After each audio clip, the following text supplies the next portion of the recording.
Buen día, el día de hoy estaremos hablando sobre el libro de Adela Cortina, Ética de la empresa, claves para una nueva cultura empresarial. Específicamente estaremos hablando de la unidad 3, llamado Marco Ético Económico de la Empresa Moderna.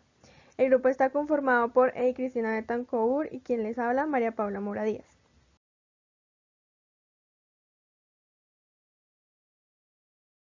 La ética económica y la ética empresarial.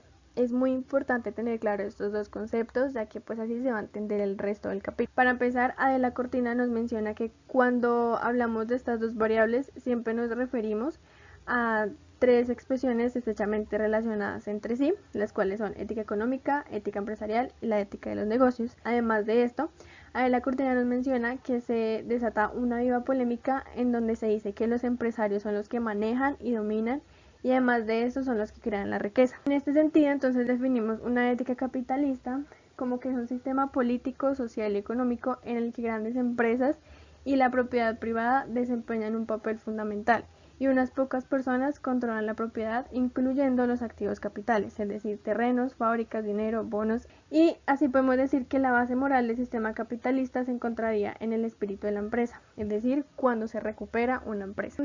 En la ética económica es entonces una ética que combina la economía y la ética uniendo juicios de valor de ambas disciplinas para predecir, analizar y modelar fenómenos económicos. Es decir que la relación entre la economía y la ética pues ha sido bastante difícil, ya que en la economía se manifiestan comportamientos jurados por los intereses de los individuos, las ambiciones y el afán de enriquecimiento y el poderío de muchos que contradicen los más antiguos y elementales principios éticos. Entonces así podemos definir que la ética empresarial por su parte se centra principalmente en la concepción de la empresa como una organización económica y como una institución social, es decir, como un tipo de organización que desarrolla una actividad y en la que resulta fundamental la función directiva y el proceso de toma de decisiones.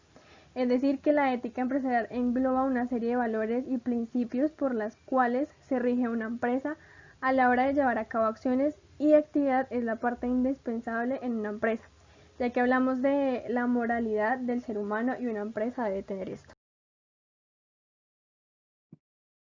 En primer lugar, se tiene que el capitalismo proporcionó un enorme crecimiento económico y un progreso social revolucionario, que llegó a transformar e innovar la industria, historia, cultura y civilizaciones, expandiendo el mercado y destrozando a su vez la sociedad tradicional. Para muchos fue impresionante porque era la primera forma económica y social que no necesitaba la influencia de un dios de las religiones, sino que podía trabajar bajo su dinámica autónoma, como si se tratara de una racionalidad económico-social moderna. El mundo empezó a ver que desde una perspectiva más económica basada en la propiedad privada de los medios de producción, en la importancia del capital como generador de riqueza y en la asignación de los recursos a través del dinamismo del mercado. De igual manera, impulsó la modernidad y racionalización social cuya base se encontraba en la libertad, debido a que se convierte en un ámbito autónomo que obedece sus propias leyes sin otro tipo de influencia. En segundo lugar, tenemos la racionalización social capitalista y empresa moderna, en la cual se tiene que el capitalismo forma parte de un ámbito propio de la modernidad, así como Max Weber afirmaba que la racionalidad era la fuerza impulsadora más importante del mismo. Según Adela Cortina, una teoría de la modernidad ha de estar ligada con la teoría del capitalismo y de la empresa, en donde exista un vínculo entre la ética y modernización. Así, quien observe la realidad de los procesos de modernización considerará el capitalismo y la empresa como mecanismo de la vida social moderna junto al Estado y el derecho, quienes ayudan a institucionalizar la racionalidad y libertad. Con el paso del tiempo, la empresa ha ido cambiando la imagen que siempre se ha tenido del capitalismo, una en donde hay una constante lucha de clases y contradicciones entre el trabajo y capital. También es necesario fortalecer la dimensión ética de los mecanismos económicos modernos y empresariales y potencializar la ética de las instituciones modernas como un mecanismo de racionalización. De igual manera, la transformación progresiva de la ética del capitalismo y de la empresa moderna ha dado resultados positivos. Por eso lo prudente es seguir orientando diseños operativos que vayan corrigiendo los mecanismos que producen la injusticia y dominación en las diversas esferas de cada vez más compleja la vida económica y empresarial. Con respecto a la ética del capitalismo, se dice que ha existido una concepción moral del mismo, es decir, no solo se le considera capaz de producir riqueza y bienestar, sino que persiste en un carácter moral en donde defiende que la ética es uno de sus pilares fundamentales. Sin embargo, el capitalismo es un instrumento de gran utilidad que depende de las intenciones del hombre y con respecto a estas cumplirá una función determinada. Pero es el hombre quien, en función de sus percepciones morales, el que realiza las acciones y tiene la responsabilidad de sacar provecho o no del instrumento capitalista. Por esta razón, cualquier acción empresarial no acorde a las conductas con la ética, su final podrá ser la expulsión del mercado. Según Max Weber, en su manifiesto de 1848, el capitalismo proporcionaba un enorme crecimiento económico y progreso social, ya que comparándolo con el autoritarismo, el capitalismo creó un espacio de libertad e incluso las bases económico-sociales para avanzar hacia una mayor justicia.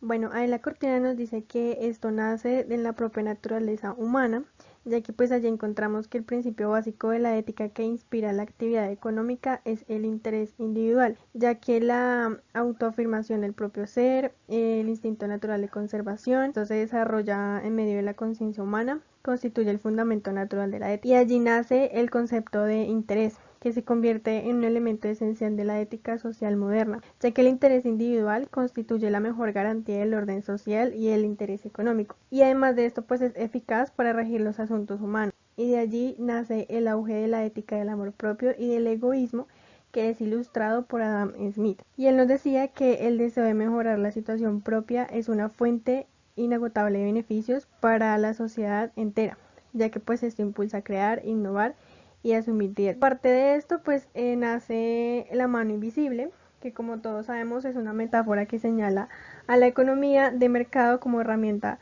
con capacidad para alcanzar el bienestar social máximo mientras se busque el propio interés. Y Adam Smith nos sostiene que la libre competencia es la mejor manera de funcionar la economía. Entonces, por eso se dice que la mano invisible es un orden moral. Bueno, para empezar, una ética que contribuyó a esto fue la utilitarista, entendiendo que el utilitarismo es una corriente de la ética según lo cual lo que es útil es bueno. Por lo tanto, el valor de la conducta está determinado por el carácter práctico de sus resultados. Y Adela Cortina nos comparte que el utilitarismo representa una concepción ética auténticamente moderna para fundamentar racionalmente normas desde un principio ético universal y pragmático de la acción, y que de allí se fundamenta el principio utilitarista. También nos menciona que algunos años antes de la obra de Bethmann, Kant fundó una potente y radical enfoque de ética racional, lo cual lo llamó fundamentación de la metafísica de las costumbres en 1785 y crítica de la razón práctica en 1788. Este enfoque pues no tuvo como mucha influencia en las ciencias económicas. En cambio, el programa utilitarismo de Bethmann ha inspirado grandes partes de la economía nacional, especialmente la teoría neoclásica de la utilidad marginal y la economía del bienestar. Por otro lado, tenemos que el principio moral utilitario nos dice que tenemos que exigir que tengamos en cuenta si las consecuencias de la acción son buenas, en el sentido de aprovecharlas para satisfacer necesidades humanas mediante un cálculo hedonista. Y por otro lado, tenemos que el principio de utilidad pretende lograr una conexión de racionalidad, hedonismo y universalidad, que caracteriza el utilitarismo moderno a diferencia del antiguo, que era individualista y egoísta. El utilitarismo nos lleva a una racionalidad como eficiencia para evaluar moralmente las consecuencias, maximizando el bien y minimizando el mal conforme a los criterios, el bienestar y la suma de utilidades. Para empezar, la teoría de la elección social pertenece al utilitarismo de los economistas, entendiéndose como elección social a un marco teórico para el análisis de la combinación de opiniones individuales, preferencias, intereses o bienestar para llegar a una decisión colectiva. Entonces la elección social va a la búsqueda de una búsqueda racionada de la justicia, por eso es que se habla de una justicia económica. Y como lo dice Adela Cortina, una justicia económica es la distribución no solo del dinero, sino de los beneficios y cargas que genera la renta global de la comunidad. Es decir, que una justicia económica se refiere a una determinada asignación de los recursos económicos que satisface las necesidades de todos y cada uno de los individuos considerados. La teoría de la elección social nace con dos preguntas: ¿cómo saber lo que la sociedad quiere y cómo debe elegirse? Es decir, se pregunta por el nivel ético normativo. Es decir, que un nivel ético normativo es la que estudia los posibles criterios para determinar cuándo una acción es correcta y cuándo no lo es. Este enfoque normativo de la elección social pretende indicar las condiciones que deberían regir los procesos de decisión en nuestras sociedades, es decir, las garantías racionales y morales en los procesos de decisión social. Bueno, aquí aparece un personaje muy importante, en lo cual es llamado John Rawls, que como lo decía de la cortina en el libro, la aparición en 1971 de la teoría de la justicia de Rawls derrumbó la hegemonía del paradigma utilitarista, ya que Rawls se sitúa en la tradición contractualista y kantiana. Rawls definía la justicia o el sentido de la justicia como la capacidad moral que tenemos para juzgar cosas como justas, apoyar esos juicios en razones, actuar de acuerdo con ellos y desear que otros actúen de igual modo.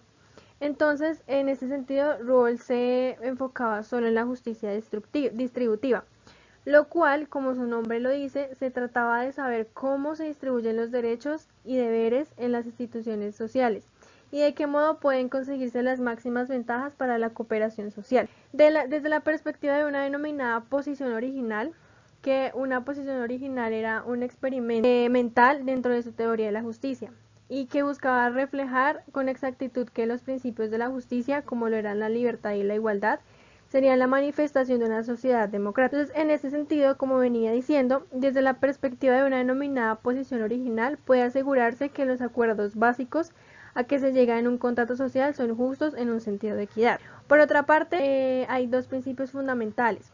Asegurar para cada persona que una sociedad de derechos iguales es una libertad compatible con la libertad de los otros. Y segundo, que debe de haber una distribución de bienes económicos y sociales tal que toda desigualdad debe resultar ventajosa para cada uno, pudiendo además acceder sin trabas a cualquier posición. Estos principios son una aplicación de una concepción más general de la justicia que Rawls. Con respecto a la coordinación del mercado, se dice que si el modelo capitalista se complementa con una ética social que inspire un marco social y político, puede transformar la economía en una economía social de mercado que conserve la adquisición moderna de la libertad y subjetividad. Esto debido a que la moralidad del capitalismo considera imprescindible recordar un principio de la ética moral y del derecho natural.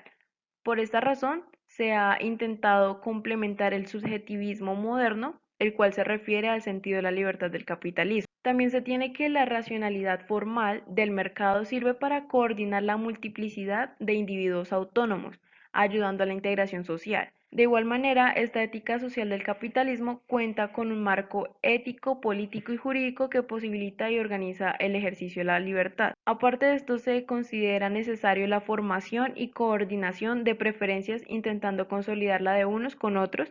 Esto porque el individualismo económico está ligado al ético desde el punto de vista de un mercado como un mecanismo de coordinación y de la eficiente asignación de recursos. En el mercado hay dos tipos de soberanía, una que es la del consumidor, ya que se comporta como soberano debido a que la producción se orienta por la demanda, aumentando así la participación de ellos. Y el otro tipo de soberanía es la de las instituciones y normas existentes que ayudan a guiar el comportamiento social. Por esta razón, tanto la una como la otra han de ser respetadas debido a su protagonismo en el mercado. En los últimos años, una gran cantidad de pensadores consideran que el capitalismo no puede subsistir sin una moral adecuada, ya que la integración social exige un arraigado sistema moral que no puede ser sustituido por el control político y judicial. De igual manera, se comenta que estos autores opinan que el capitalismo ha logrado primero el más alto nivel de vida material, es decir, la eficiencia progresiva, el crecimiento económico sostenido, la revolución constante de los medios de producción, entre otras cosas. Otra de las cosas que ha logrado es la distribución menos desigual de la riqueza, que con el tiempo disminuye las desigualdades. Y por último, ha logrado más libertad y pluralismo, ya que permite el pluralismo social y la efectiva distinción de poderes, evitando la tiranía.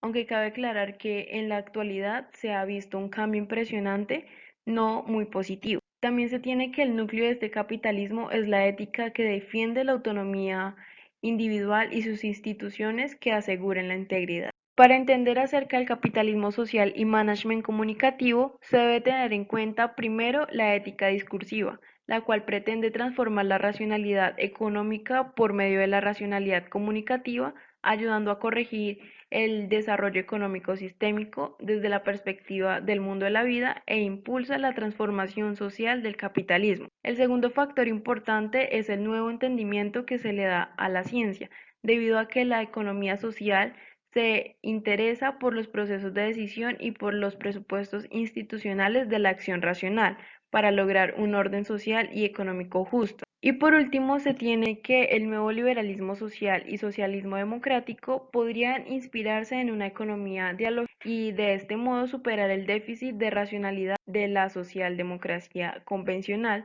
de la cual se espera que emerja una integración social comunicativa. Para lograr entender a lo que se refiere o economía versus crematística, se debe de partir desde el argumento que tenía Aristóteles con respecto a la economía. Se dice que antes todo se regía con las leyes naturales, cuando aún no se había consolidado un estado formal que dirigiera al pueblo.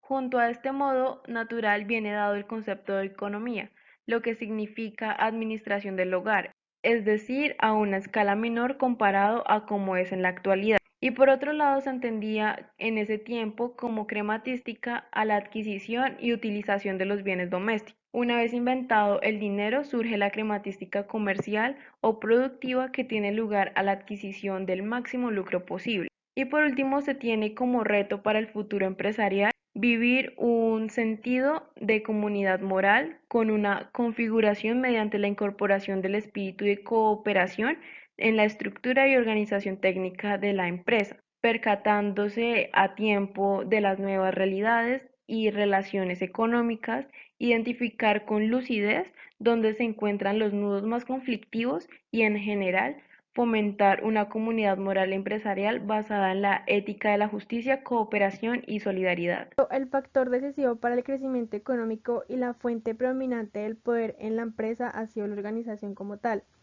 Y Adela Cortina nos define la empresa como que consiste en la realización de un plan de gran avance cuya ejecución requiere la colaboración permanente de varias personas bajo el signo de una voluntad unitaria. Y también que tiene unos objetivos, lo cual son primero producir bienes y servicios, segundo aumentar el valor económico, tercero promover el desarrollo humano y cuarto garantizar la continuidad de la empresa. La jerarquía administrativa es muy importante ya que se reúne a un grupo de directivos para que desempeñen las funciones realizadas por los mecanismos de mercado y de los precios. Y asimismo, la coordinación administrativa se convierte en la función primordial de la empresa moderna. La empresa surge cuando el volumen de la actividad de la coordinación administrativa es más rentable y eficaz que la coordinación del mercado. Las nuevas tecnologías hacen que se expandan más los mercados y asimismo que haya una revolución en la dirección de la empresa. Por otro lado, tener autoridad, liderazgo y motivación es muy importante,